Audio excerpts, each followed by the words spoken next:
Salut tout le monde, c'est iPhone THQ. Donc aujourd'hui, on se retrouve pour une vidéo sur l'iPhone 4S.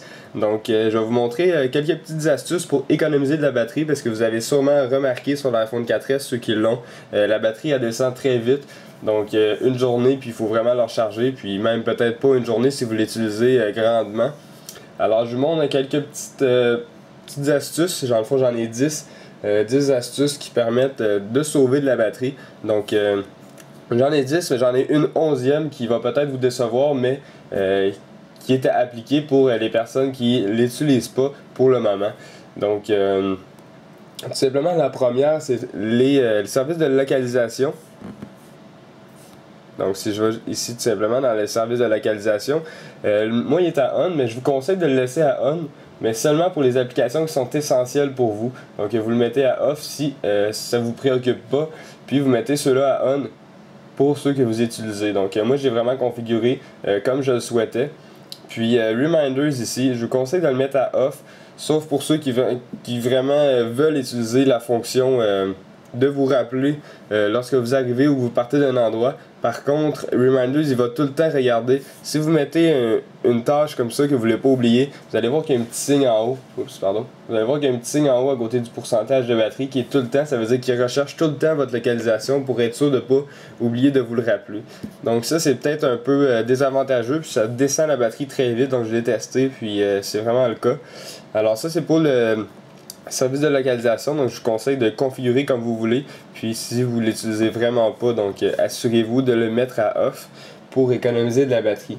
Donc ensuite, le Wi-Fi. Personnellement, j'utilise pas cette astuce-là, mais si vous voulez vraiment l'utiliser, vous pouvez mettre le Wi-Fi à off lorsque vous l'utilisez pas, si vous êtes en 3G, ou même si vous l'utilisez complètement jamais le Wi-Fi, mettez-le à off, ça va économiser grandement de la batterie.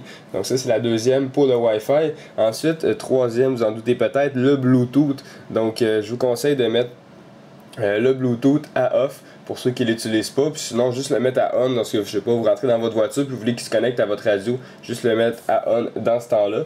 Donc ça c'est pour la troisième astuce. Ensuite, le push data. Donc ici, si je vais dans Mail Contact Calendars, donc pour vos calendriers, pour vos contacts, pardon, je dis n'importe quoi, pour vos courriels, donc si vous avez Flash New Data, vous avez la possibilité de le mettre à 15 minutes, 30 minutes ou à toutes les heures ou tout simplement manuel. Donc si vous voulez vraiment économiser de la batterie, mettez-le à manuel parce que sinon il va tout le temps rechercher les nouveautés à tous les 15 minutes, 30 minutes ou à toutes les heures. Donc ça permet d'économiser de la batterie grandement aussi. Donc vous pouvez mettre tout simplement à on, à off si vous voulez pas utiliser le push. Ensuite, pour les push notifications, vous avez également ici les notifications que je vous conseille de choisir dans le fond ceux qui sont importants pour vous. Donc vous pouvez voir que j'en ai beaucoup qui sont à off, c'est parce que je les utilise pas et qui sont pas vraiment utiles pour moi. Donc vraiment vous choisissez ceux qui vous plaît, puis il y a vraiment des configurations aussi que vous pouvez régler pour vraiment économiser de la batterie dans les notifications. Donc ça prend aussi beaucoup de batterie, le push notification. Ensuite, les vibrations du téléphone lorsque vous recevez un appel ou un message texte. Donc c'est dans Sound, vous allez dans Général les sons. Sur silencieux, je vous conseille de le mettre à on parce que sinon vous n'allez rien entendre puis il n'y aura aucune vibration, donc vous ne saurez pas que vous recevez un message ou un appel. Par contre, lorsque vous mettez ici votre volume tout en haut, donc pour avoir le mode avec volume, je vous conseille de le mettre à off. Parce que ça va, dans le fond, jouer votre sonnerie et en plus vibrer. Donc ça prend de la batterie aussi. Donc vous le mettez à off pour économiser de la batterie sur votre iPhone 4S. Mais sur tout iPhone, ça fonctionne également. Mais c'est sur l'iPhone 4S que ça, dans le fond, la batterie descend très rapidement.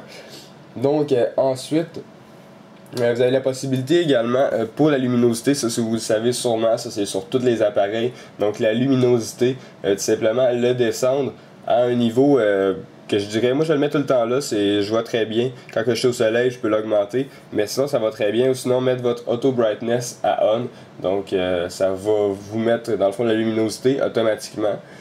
Par contre, ça se peut que des fois ça vous n'en mette pas assez ou ça vous en mette trop. Moi je préfère le mettre dans le fond au 1/4, ça permet d'économiser de la batterie aussi.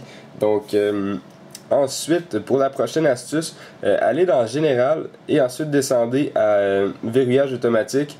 puis mettez-le à 1 minute. Donc parfois ça vous arrive de laisser votre iPhone de côté ou autre, puis ça va se verrouiller automatiquement après 1 minute, donc ça permet d'économiser de la batterie également. Donc ça c'est pour l'autre astuce. Ensuite, il m'en reste 3 petites avec une supplémentaire, comme je vous disais tout à l'heure. Donc le cellulaire data. Si vous allez dans Général, Network, ici vous pouvez désactiver dans le fond, les données cellulaires. Si vous le mettez à on, si vous n'utilisez pas, mettons que vous êtes sur Wi-Fi, vous pouvez toujours le désactiver. Personnellement, comme le Wi-Fi, moi je ne l'utilise pas parce que j'alterne du 3G au Wi-Fi. Puis c'est ça, je préfère le laisser à on. Mais ma batterie est quand même correcte. C'est sûr qu'elle descend vite, mais elle est quand même correcte. Donc c'est raisonnable pour ça. Ensuite, ça, je vous conseille de le mettre à off s'il est à on. Par défaut, il est à off. Il est dans le fond désactivé. Ici, le EQ, donc dans musique, EQ, vous mettez à off, tout simplement pour économiser de la batterie. Ça permet d'économiser de la batterie. Et la dernière astuce qui va peut-être vous plaire moins, ensuite j'en ai une autre aussi qui va peut-être vous plaire moins aussi, mais ça c'est le restaurer votre téléphone. Si vous avez, ça fait longtemps, là c'est sûr que l'iPhone 4S il est sorti la semaine passée seulement, mais si ça fait longtemps que vous avez votre iPhone 4S dans quelques mois, puis vous voyez que la batterie descend rapidement, vous avez beaucoup d'applications installées, vous avez quelques bugs, restaurez votre téléphone et comme ça va sauver grandement de la batterie sur votre appareil. Donc ça c'est la 10e astuce. Puis la 11e qui va peut-être vous déplaire, c'est la nouvelle fonctionnalité Siri, donc que Apple a rendu disponible avec l'iPhone 4S. Donc si vous allez dans Général, Siri ici, vous allez voir que le mien il est à off parce que vous savez que Siri va utiliser beaucoup de batterie sur votre téléphone. Donc même s'il est désactivé, même si vous ne l'utilisez pas, ça va en utiliser quand même. C'est sûr que quand vous utilisez, ça va en utiliser plus. Mais personnellement, vu que je suis au Québec, il y a de la misère à me comprendre parfois. Puis je trouve que la fonctionnalité n'est pas encore au point pour moi, donc j'ai décidé de le mettre à off pour le moment, donc ça permet d'économiser de la batterie. Donc dans le fond, c'est pas mal ça pour les 11 petites astuces pour économiser de la batterie sur votre iPhone 4S. Donc si vous avez apprécié, laissez un commentaire, un j'aime. N'oubliez surtout pas de vous abonner à mon canal de YouTube juste en cliquant en haut sur le bouton s'abonner et ça va vous permettre de recevoir toutes les prochaines vidéos que je vais mettre en ligne. Visitez mon Facebook, Twitter, Google+, et iPodTouchZapro.com. Merci beaucoup, au revoir.